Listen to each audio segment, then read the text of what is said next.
అనుకున్నానా మెడల 3 ముళ్ళు నీవని, అనుకోలేదే ఇంకొకరితో 7 అడుగులేస్తని. రాసుకున్నామే నెత్తుటితో ప్రేమ లేఖని, రాయనే లేదే ఆ దేవుడు మన నుదుటి రాతని. మిలమిల మెరిసేటి మేడలను చూస్తారే కాగిత కట్టలను, అడగరు ఆడోళ్ళ ఇష్టాలను చేసి పంపిస్తారే బొమ్మలను.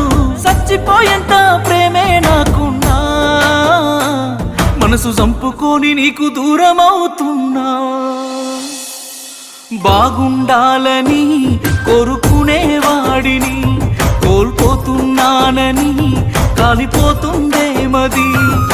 బాగుండాలని కోరుకునేవాడిని,